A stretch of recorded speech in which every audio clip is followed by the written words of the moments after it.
Let's do this. Okay. No cold open today.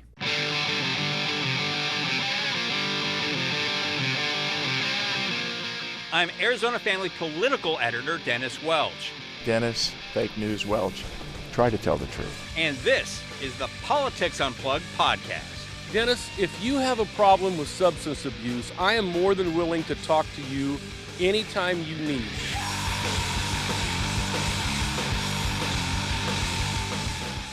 Welcome back to Politics Unplugged, the podcast. As always, joined here by my producer extraordinaire, Colin Stan. Colin, say hey to everybody. Always a pleasure. Enjoying your Friday so far? It's been a day. We'll get through it. We'll get through it eventually. So anything happened since our last podcast? Let's see. We had the DNC. Oh, yeah, that's right. Yeah. I was totally there. A few things. We had DNC plus the Trump visit to Glendale. Yeah, a few things. Couple two treat things, as they say in the south side of Chicago. Yeah, you get a couple two treat things there, you know. You're talking like a Chicago now after a week at the DNC. I'm like that guy who comes back from like a week and wherever, and they're an expert on that. And speaking with an accent. I was in Chicago for a couple of days. Threw back a couple of old styles, had a real good time in Chicago. Yeah. So let's start there. Thoughts on the DNC, impressions of the DNC? Yeah, let's start there with the DNC. Boy, was it a completely different vibe. And I'd be interested in your take, seeing it from watching it on television and the feeds coming in. Yeah. But being there was a very, very different vibe. It was more celebratory. You could sense like it was like that people had been unburdened by something. Gee, I wonder what that was. Yeah, it's funny. It struck me that this is probably one of the very few years in history where we've had conventions where at both conventions they went into it feeling like they were suddenly riding a wave. Yeah. Well, and it was interesting. Like my take is, and I think I've said this to you, so I apologize for repeating it. But if you were to compare them, the short take for me, hot take incoming. So I wish we, alarm here. Yeah. But it's like Republicans threw a rager, and Democrats threw a party. Yeah. Because in Milwaukee, the people there were super confident to the point of being cocky. Yeah. At that point, that they thought they had this nomination, this race in the bag. Biden was sputtering. Trump had survived an assassination attempt. They really thought this was in the bag. I mean, if you looked at the polling data out there, it really showed that Biden was just falling further and further behind. And then, but there was still a lot of grievance. It was a lot of that. Yeah. Throughout the 4 days in Milwaukee, hence the rager. And then, Democrats just put on this, big show. Obviously, both are big, highly produced events, 4-day events for both. But, when you have the roll call vote and you have people like Lil Wayne coming out. Yeah, Lil John. Lil John. Sorry, yes. Lil Wayne, whatever. Got the wrong Lil one. Lil John, whatever. Yeah. Like coming out, it was, it felt more celebratory than the Milwaukee convention. Yeah. If that makes sense. I don't know what the vibe was coming off TV. Yeah, that was the case. I mean, it seemed like they both seemed like parties to an extent, but there certainly seemed to be a more positive general feeling or message out of the Democrats than there. I mean, like you said, there was a lot of grievance out of the Republican and one. Shirt ripping. The Republicans really dominated the shirt ripping element of 2024 politics. That was so weird. Still, just weeks later, dude, I was on TV. I was doing a live hit when he did that. When he ripped the shirt off. Yeah, when he was just like, and then you're up there like giving everybody a feel what's going on, and there's Hulk Hogan ripping his shirt off. And I wonder if they would structure things differently, knowing that they had a real fight on their hands. I mean, maybe not, but the notion that the three people who were on stage before Trump, the last three, were Kid Rock, Hulk Hogan, and the guy from UFC, Dana White. Yeah.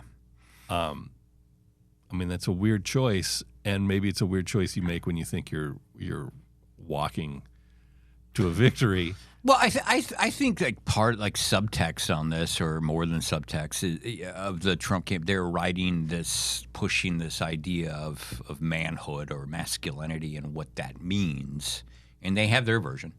Yeah. It's wrapped up like UFC fighters, WWF fighters, these kinds of things, wrestlers, I should say. And then you got Tim Walz over on the Democrat side. Like he hunts, he wears flannels, he eats red meat, but he's a different kind of dude. Yeah. And he's also the advisor to the Gay and Lesbian Alliance at his high school. Yeah, as a high school football coach. Yeah.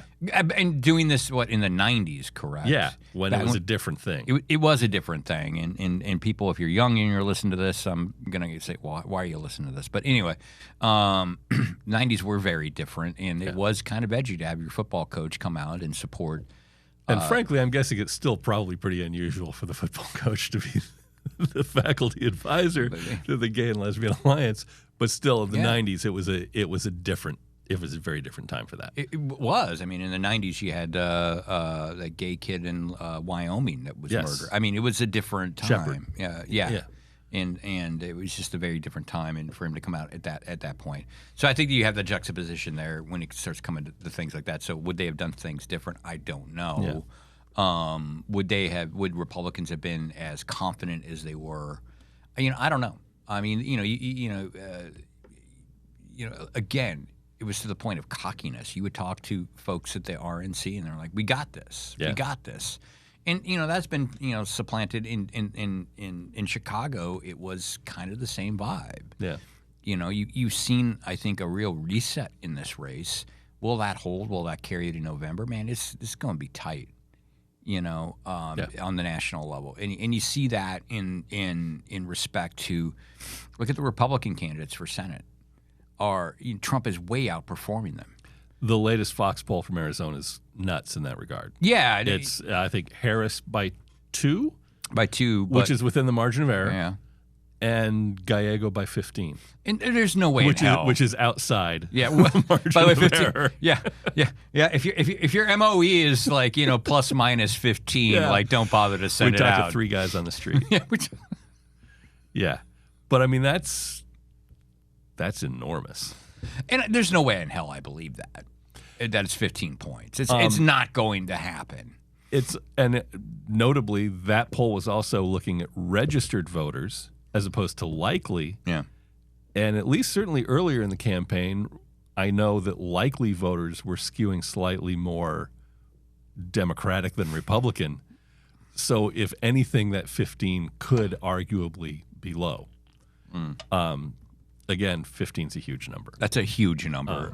There was an Emerson poll that came out, I think the same day that Fox News poll came out, that was likely voters and showed a 7-point spread. And the other polls I've seen, that we had the 11-point spread, we had an 8-point spread. Yeah. So, So 15 figures to be an outlier, but whichever one you're looking at, it's not looking good for the late campaign. No, but back to the presidential thing, the point, it's going to be tight. Yeah. I mean, this is just going to be a tight race, and it's going to come down to swing states again. Yeah. And it's going to come down to, Democrats have to win Pennsylvania. There are interactive maps online. You can go to like 270.com, I think it is, or something like that. Yeah, and you can play with the interactive maps, and it gets really hard for Democrats to win the White House if they don't get Pennsylvania. Yeah, it's a huge one. So, which is why you saw this past week, you saw Kamala Harris explain why her changing position on fracking, because that is a big issue. Yeah. In the Keystone State, is it the Keystone State? That's the Keystone State. It's a big issue in Pennsylvania. I guess they're big on fracking out there. Yeah. And so that was really big for her to explain her evolving position on fracking, which gets us a little away from the DNC is what we wanted to focus on. But she did give that interview, and I've said this to you. I don't know if I said this on the podcast. I think one of the more overblown stories in politics is always the flip-flop story. Yeah, people should be allowed to change their opinions on things if there's a good reason, if you can articulate that reason and it's reasonable, and you believe that reason. I mean, it's one thing for, back in 2012 for Mitt Romney to go all right wing stuff in that race, and then he wins the nomination, and in the first debate, all of a sudden he's a moderate. Like, we see that for what it is. Yes. But like for Kamala Harris to come out and say, "Well, I've been vice president for 4 years, and I understand this issue differently," is that the kind of explanation? Does that get her through this? I don't know. But I mean, it's an explanation, though. Yeah, I would think it probably does. I think most people understand that over time, if your views don't evolve on things, there's probably something wrong. It's not a sign of a sharp mind, right? If your view is like, I still think the same thing I thought at 18, like you're a moron. Yeah. If you think one thing for the primary and another thing for the general, that's probably a problem. Yeah. If you thought one thing 8 years ago, 4 years ago, whatever, and over time your roles have evolved. I mean, and the obvious example that people look at is gay marriage, which over the course of 4 years went from universal opposition to majority acceptance. Yeah. A whole lot of people changed their minds on that. Based on, and based on exposure and different information.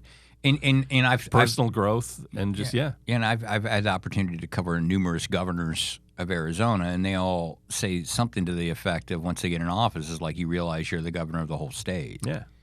That there's an issue in this part of the state that didn't vote for me, but I still got to fix this problem. Yeah. And I've heard that from numerous governors, and when you're in that position, your views do tend to change. Yeah. So, I thought it was a good answer from her point on that. Is it going to get her Pennsylvania? Who the hell knows? Yeah, I don't know. I don't know. But back to the DNC, I thought interesting comparing and contrasting the responses to the various VP picks. Yeah. Vance was politely received. He was. In Milwaukee. And has not necessarily been at all his stops since then. He got booed rather lustily by some Boston firefighters. Yes. Yeah. And you look at Tim Walz's speech in Chicago.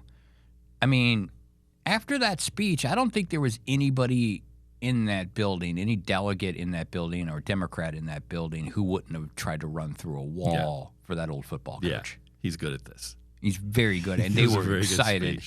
It was a different vibe for Vance. And, to some extent, that's largely why he's on the ticket. He's a very likable guy. He speaks very well. He's someone people who can relate to. He's someone people in the Midwest can relate to, where there are a lot of swing states. Yeah. And those are not strengths of J.D. Vance. He was not put on the ticket because people like him. He was put on the ticket because of his views. Yeah. Which I'm not sure works all. I think a lot of those views are popular with the Republican base, and not necessarily so popular when you go to the full general election. Yeah. But I think for the DNC, they accomplished what they wanted to going in. You wanted to keep that momentum going. You didn't want to kill it. I thought they had really, compelling, good, speakers for most nights. Yeah. And also, from a distance, watching the feed, it's always a little hard to tell the vibe from the room and how things are going when you're just watching a raw feed of what's coming in from thousands of miles away. It felt much more organized. I think organized is probably the word. Compared to the RNC, one thing we noticed just watching stuff come in from the RNC is there'd be 20 minutes of dead time. There were times when there was absolutely nothing going on, whereas the DNC, man, they had that thing. Oh, that last night, down. Of the convention, they were just like churning and burning with the speakers, man. Yeah, they were up and out of there. Yeah, I mean, you weren't paying attention. You're like, how many speakers did I miss? Yeah, It was a packed schedule, minus the mystery guest who never showed up. Oh, good Lord. Queen Bee, Queen Bay. Yeah. There was the Taylor rumor. There was the Beyonce rumor. The Beyonce was the big one. That was a big one. All morning we were watching the Twitter feeds that were confirming Taylor's plane is in Nashville. Taylor's plane is at O'Hare. Taylor's plane is at Midway. No, No. Might have been in Nashville. It was not in Chicago. No. None of that was true. The Beyonce stuff, TMZ confirmed Beyonce is the special guest. Beyonce was not a special guest. There was no special guest. And it looked to me like the first reference to the big special guest I saw was a tweet from the Angry Staffer account, which, near as I can tell, is just a guy who pretended to be an angry staffer during the Trump administration. So everyone started following him, thinking that they had some inside view, and it just seemed to be like nonsense. Some dude who kind of knew politics and cracking jokes. Yeah, and then just sort of reporting stuff from the inside that, like, who the hell knows if this is accurate? And he kept up the account. He's got a lot of followers, but doesn't really appear to know much about things like DNC scheduling. Well, that doesn't stop a lot of people on cable news from making a living at this kind of stuff. Hey-oh! Yeah. No. And, I mean, once TMZ confirmed it, like, good work, guys. Yeah, the people next to us, we were sitting next to some reporters from a certain outlet, and they were like, yeah, we've been told that it's happening. Cool. That's great. Well, that's awesome. That's good for great. you. That's good for you, man. It's good for you. Go report that. Yeah. I'm not. No. No. Which is like kind of a reminder for me. It's like I've got to work a little harder to get some more sources in the Beyonce orbit. Your sourcing in the Hive is not what it could be. It's not what it could be. It's pretty weak when it comes to T-Swift, too. Yeah. And Swifties. Yeah. Although we work with a couple of Swifties. Plenty of Swifties, yeah. But I wouldn't consider them sources. No. You know, I don't think they're I mean, if anyone out there is reporting something on Taylor Swift, we'll hear about it within about 30 seconds. Yes, but 100%. It will not be a direct source for us. 100%. Yeah. But yeah, overall, I thought decent week in the DNC. I tend not to want to go overboard with the analysis because these things kind of play out the way they're expected to. Yes, and you don't know how much of an impact it has. I don't know how many. I mean, the ratings were pretty good. There were people watching, but as a percentage of the populace, I don't know. My guess is a huge percentage of the people that they hope are seeing it are probably getting snippets on TikTok or Instagram. Yeah, and in some respects, it's almost a better judge of how things work. How things work. Like when you see debates and stuff like that. If you miss the debate, it's okay. Like go and see how the debate or whatever is being covered in the media. What's being said on social. What's being seen. Those are all like how most people consume their political news now. Yeah, is in snippets like that. Yeah, and each convention produced its share of moments and TikTok and Twitter worthy stuff. Yeah, and again, I'm just holding steady and wait till we're on this Labor Day weekend. Let's see. We're starting to see some polling come back. Again, it's going to be tight nationally in the presidential race here in Arizona. If you're Carrie Lake, you've got to be concerned. Yes. Because again, like you look at that 15-point spread with the Fox News number, like that's big. That's huge. I'm not putting a lot of trust in that. But overall, what we've seen the past few weeks, the trend is not in her favor because you always want to look at polls. What's the trend? More than the number, what's the trend here? And the trends are not in her favor. Right. These are polls that show her losing outside the margins of error. And I don't see anything she's doing right now to expand her voters. And she kind of vowed not to. Yes. I mean, where are you going with this? Yeah. Which I can understand to an extent because I don't know that she can at this point. People know where she stands. People know who she is. I'm not sure that suddenly having a more conciliatory view towards abortion, for one, is going to work for her because she's so thoroughly on record on that I move to the middle might not make any sense anyway. No. Well, and she's in a situation where the more she moves to the middle, does she end up pissing off the people on the far right? Right. Because, when she was talking about when she's talking about like trying to make outreach or do an outreach to the McCains and the McCain supporters and voters, there were people on the far right that were like pretty pissed off about that because they loved when she's talking about driving the stake through the heart of the McCain machine and all this other stuff. Yeah. And I don't know that those McCain people are coming back. I No. mean, when you target them as specifically as she did, I think you've probably just lost them. Yeah, no, I don't think. I mean, Megan's not coming back. Yeah, I love like how Meghan McCain will put out some mean tweet or something like that, like roasting Carrie or something like that, and everybody's all up in arms. It's like Carrie's talked shit about her dad. Yeah, like, are we surprised by this? You know.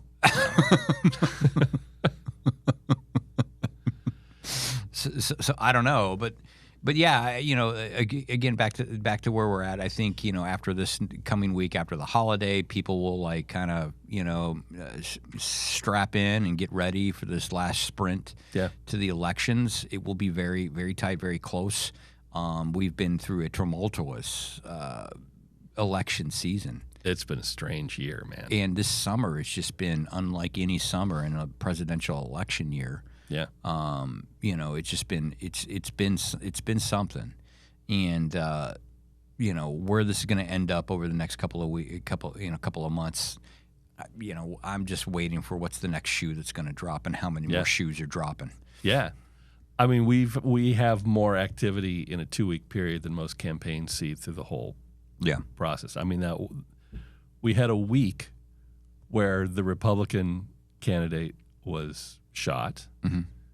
They had the convention, and then the Democratic candidate dropped out. Yeah. I believe it was an 8-day period. Yeah.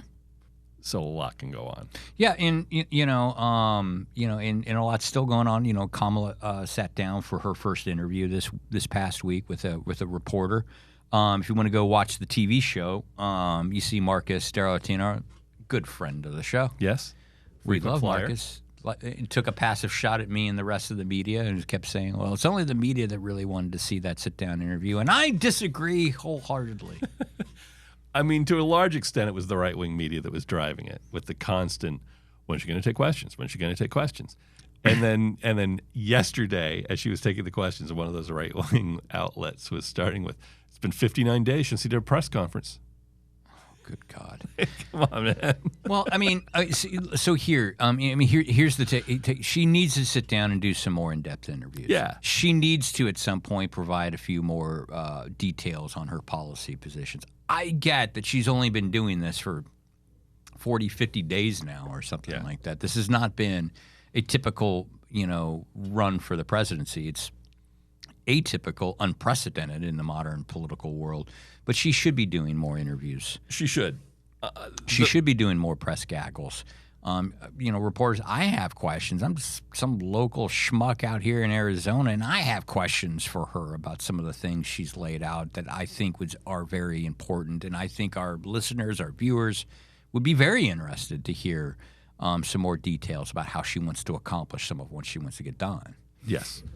I will also say the flip side of that is we're asking things of her that never get asked of the other side. And I hate the whataboutism. I don't like to do the whataboutism. But she's got her housing plan. And it's very dependent on builders. But we have the basics of it. Yeah. Former President Trump was asked for his housing plan. And his housing plan was, and I quote, drill, baby, drill.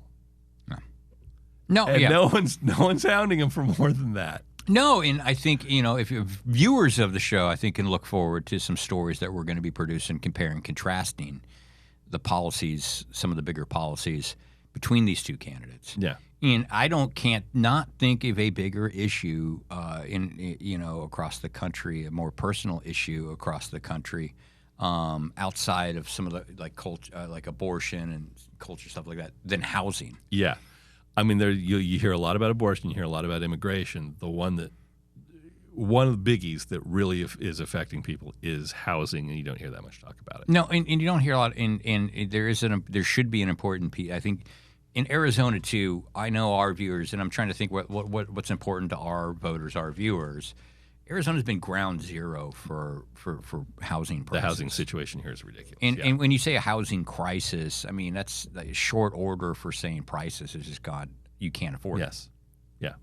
Rents have gone nuts. I mean, it's been said 1,000 times before, so I'll say it 1,001.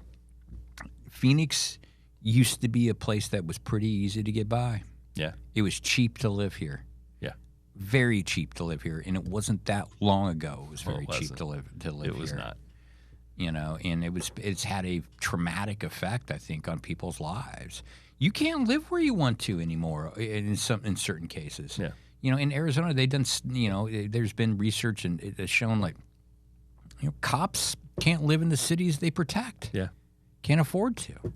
Yeah. You know, this is an important issue that is like very personal, and I think at the heart of a lot of people's economic anxieties that is driving these elections. Yeah. You know, because you hear a lot about inflation. Well, I think a big part of inflation is the cost of housing. It is. When you break down the numbers, and when people talk about inflation, they're always talking about grocery prices, which are high, but they've been flat for a while. Mm-hmm. When we're talking about current inflation, it's not grocery prices that are the issue. It's not the price of just about anything. It's when the numbers are still high, it's two things that are completely throwing the numbers up to where they are. Yeah. And it's housing and it's insurance. Yeah. Everything else is relatively flat and low. I mean, I know when I was looking at it for a few months, the housing or the food inflation numbers were at like 1%, which is nothing. Mm-hmm. Whereas housing and insurance was like 25% increase. And the thing is about you, just a little background for people who aren't aware, you do a lot of the consumer news when you're not doing politics. So that's why you're looking at these numbers. I do politics. I do on your side consumer stuff. Yeah. And I mean, inflation's a huge deal, but the things that are driving the numbers, certainly now, you know, and you go back a couple of years and the food prices were bad coming out of the pandemic. There was a lot of inflation there. That's not where the inflation is now. The inflation is still in housing and insurance. Mm-hmm. So getting housing under control or doing something to improve that situation would be huge. Yeah. And, you know, just again, I mean, you know, I guess initially I didn't appreciate like how long the effects of the Great Recession were going to last. I mean, when that hit back in 07, 08, the country stopped building homes. Yeah. And that's where we're at now. Yeah. And I would be concerned with Kamala's plan. Again, if part of the plan is a $25,000 tax credit for first-time homeowners or buyers or whatnot, is whether or not that will spur more demand. We don't need to. You need more. You need more houses. You know, until you get more houses, you know, all increased demand is going to do is increase the prices of those homes even more. And you need more houses in the hands of families and not people, and not in the hands of investors. And I don't know how to do that. I've had some conversations with folks, and it sounds like a great thing if you can try to keep these corporations, these hedge funds from buying up the housing stock. Yeah. But it gets tricky. It does. I mean, that's a huge part of the problem. Yeah. And how you legislate that out, I don't know. It's tough. Can you do a straight ban against companies buying homes? I don't know that you can do that. And that's where you're talking about. And how do you get around it? Like can you limit certain companies to if you limit an LLC to this, then guess what? They create shell LLCs. Yeah. And so like it gets really tricky with all that. But the bottom line is, if you and I go out in the market and we're competing against a billion-dollar hedge fund, we will lose every single time. And I don't have the numbers off the top of my head, but when you look at the actual numbers of houses that are out there versus people who need housing, the issue is not really a lack of supply. The issue is a lack of supply that people have access to. Yeah. Yeah. And you know, the homes are there. And that's why they're talking about, you know, tax breaks for like affordable homes and housing and stuff like that. And like, great. Yeah. I still think at the heart of all this is trying to get back to some situation where, you know, average Americans are competing against hedge funds for housing and whatnot. You figure out how to do that, and you're close to improving the issue. Yeah. So, another hell of a week. You know, got a couple more months of this stuff. Yeah. Good news is we've got football starting. It's gonna get me through the fall, baby. Yeah. You know what's gonna get me? You know what's gonna get me through the fall? Music. Yeah. So we decided to put together a playlist, top 10 election playlist. So yeah, I've got about 10 or 12 on mine. I got 10. So every I got year, some honorable mentions. Yeah, every year Obama puts out his summer playlist, like Yes. with the jams he's listening Yeah. to. It's typically a pretty cool list. And then I saw the Tim Walz playlist. I thought, hey, this is great, and then found out it was fake. Someone made it based on But what just they because thought it's he'd fake like. won't stop us from like, executing hey, a good idea. That's awesome. He likes he had "Swingin' Party" by the Replacements. Like, that's great. He had "Kid Charlemagne" by Steely Dan. Like, yeah, that's great. No, it's just some asshole on Reddit. Yeah, well, we so, still yeah, we we still came up like with- we still like lists. Sure, we like lists. We've heard from our listeners. Yeah. They love the lists. They love the list. They want- So we went with the election season playlist. So specifically, playlists for the election season. All right. All right. Yeah. You want to just read? I'll read off my 10, and Sure. and you can read off your 10. We can talk about honorable mentions Yeah. and stuff like this. So here we are in like no particular order. I'm not ranking. Mine are these. not in order. These are not rankings. I'm Correct. not ranking anything. And some of these are because obviously there are political overtones or undertones to these songs that are pretty obvious, or it's just pure escapism.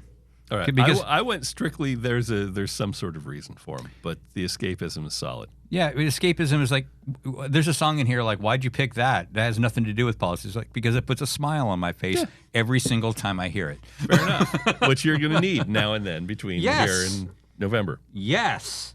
So I'm going to start off here. Idiot Wins. Idiot Wind With by Bob Dylan. Bob Dylan. Yeah. Blood on the Tracks, underappreciated record in the rock canon. Yes. I think it's his best record. I would agree. It's Dylan's best. And like, look, man, spare me. Look, I hate his voice. I don't care. Give a shit. Stop. His voice does what it needs to do. You're not going to confuse him for Mariah Carey. No. He expresses the songs very well. You Are the Government, Bad Religion, off their first record, Suffer. That record changed my life. For the better, I hope. Yeah, yes, for the better. I had to go to a dictionary for the first time in my life after listening to a rock song. What is this? The Middle, Jimmy Eat World. Okay. It has nothing to do with really politics, but it's like the whole message. Like it'll take some time. Everything will be just fine. Just fine. Yeah. Like sometimes you just sure. You know, need 'cause the reassurance. You and I at work, sometimes the workload gets to be really demanding and deadlines and like, you know, and then people get mad at you and the public all the time. Yeah. And this is like, hey, just take a step back, everything. It's gonna be fine. Gonna be fine. I was a Teenage Anarchist by Against Me. Okay. You know, it's a song about like, you know, evolving positions. We just went through that. Yeah. You know, because like, you know, like a lot of young punk rockers when I was a kid, you know, I was like that movie Talladega Nights with the kid like yelling anarchy. And he's like, I don't know what it is, but I love it. All right. You know, but I've evolved since then slightly. Yeah. You know, that was fun. This is the song I put in there because it just puts a smile on my face every single time I hear it. Ska Sucks by a band called Propaganda.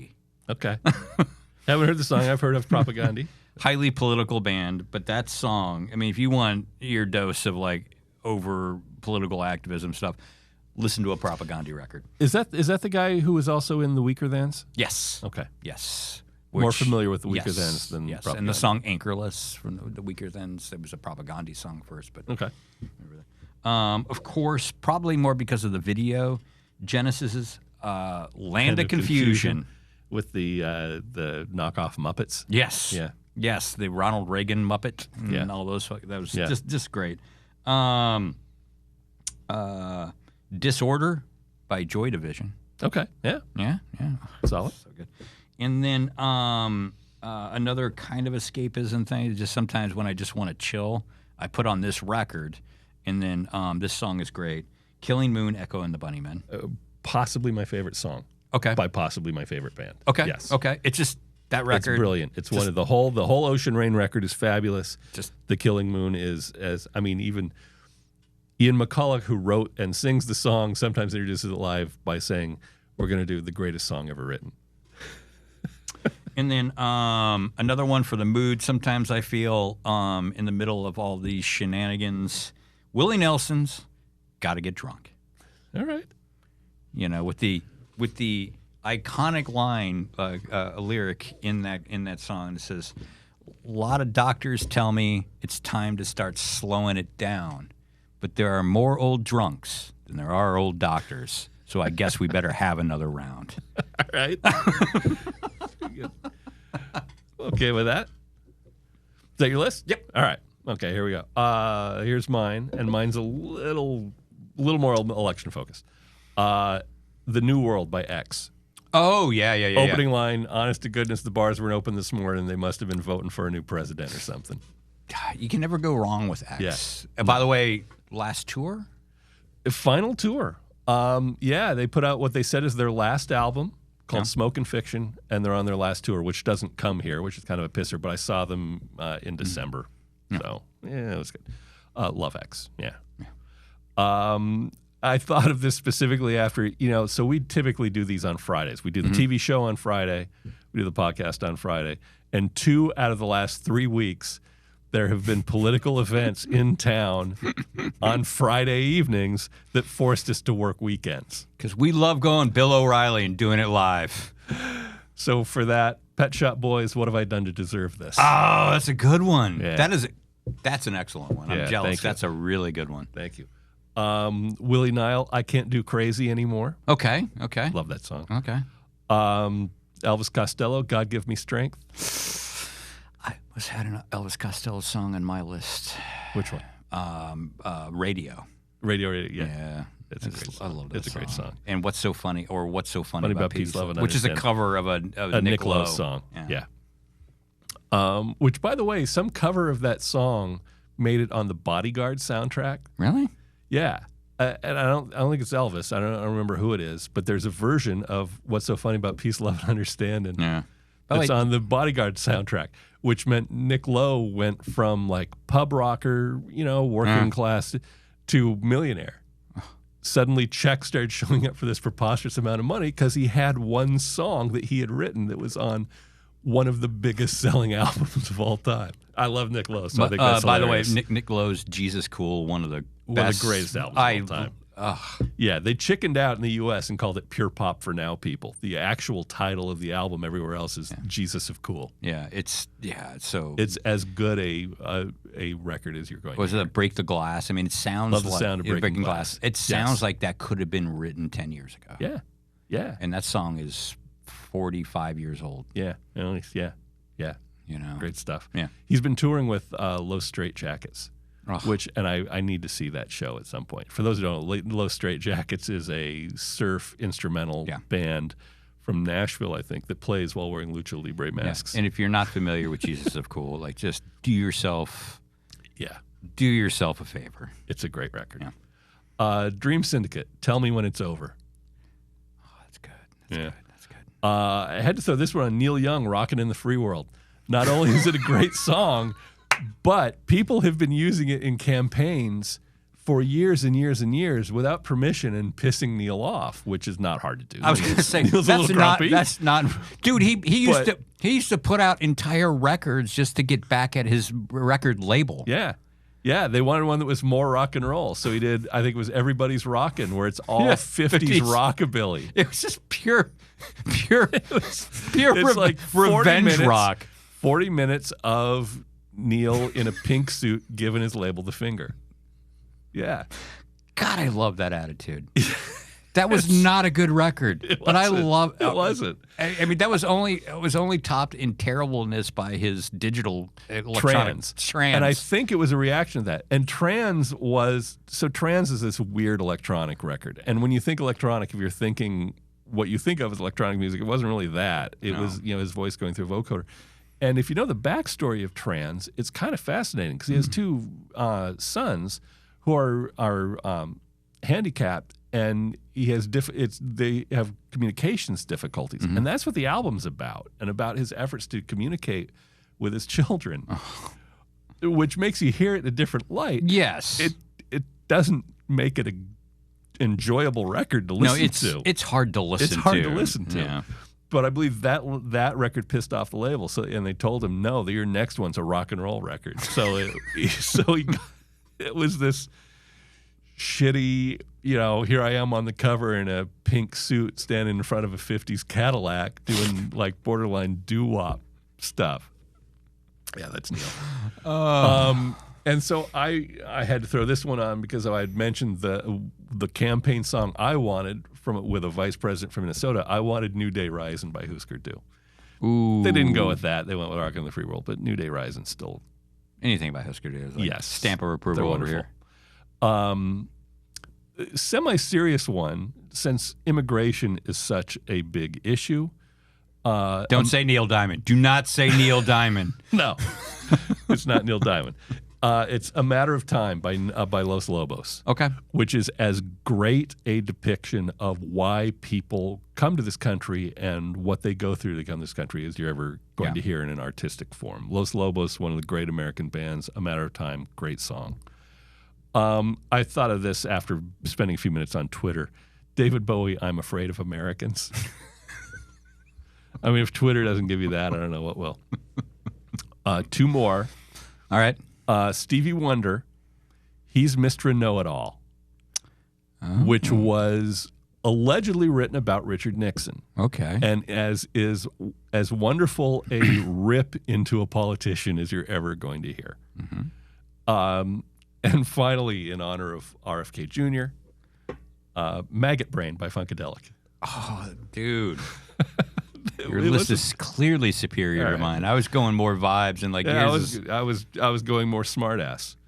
I love Maggot Brain for the win. And I mean, technically it was a worm, but there are not a lot of songs about worms and brains. And really, there's only one song about maggots and brains, but it's a great one. So we're going with that. If you've learned anything and you're still with the show, and if you learned anything today, I hope you take this message. Not a lot of songs about worms and brains. Yeah. No, couldn't find. I mean, I found one or two, but they were by acts I hadn't heard of because I was curious if they're, So now we went Maggot Brain.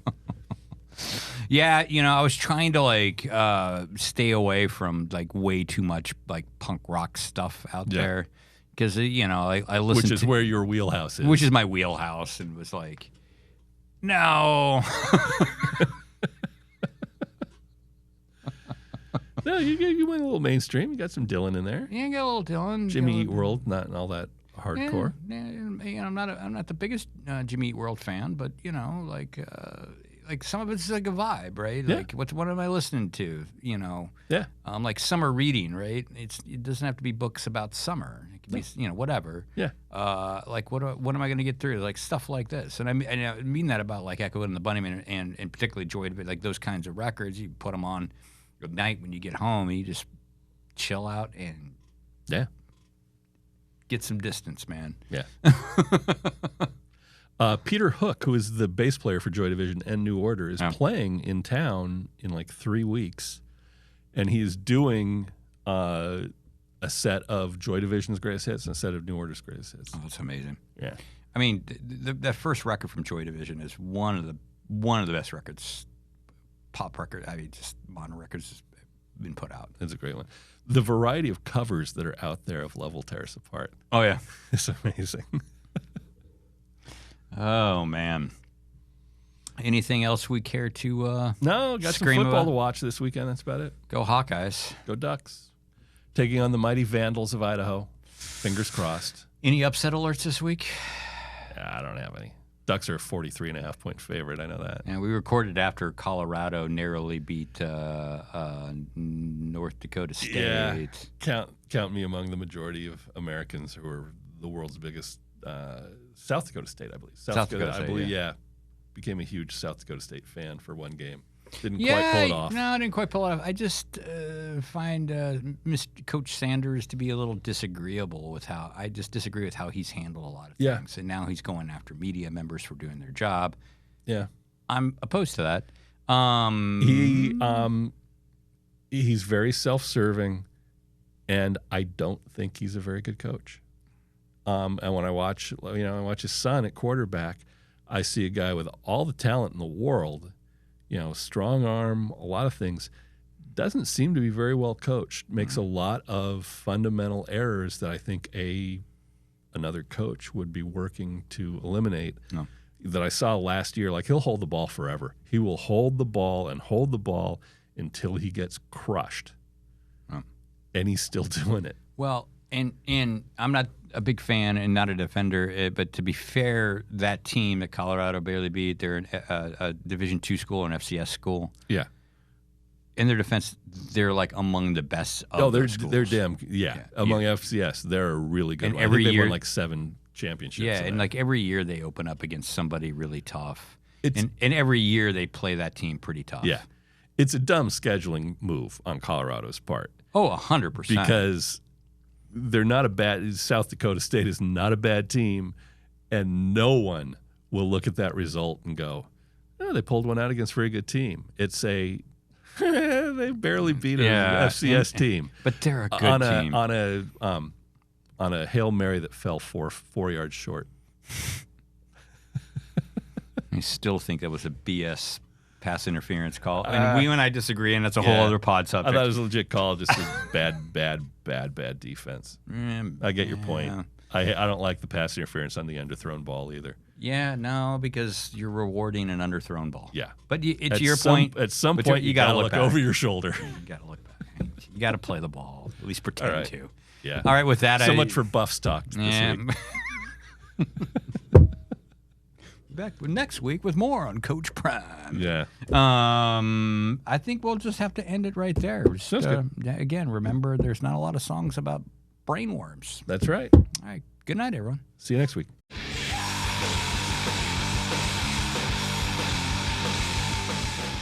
Thanks for listening. You can subscribe on YouTube, Spotify, Apple, the Google Store, or anywhere else you get your podcasts. See you next time.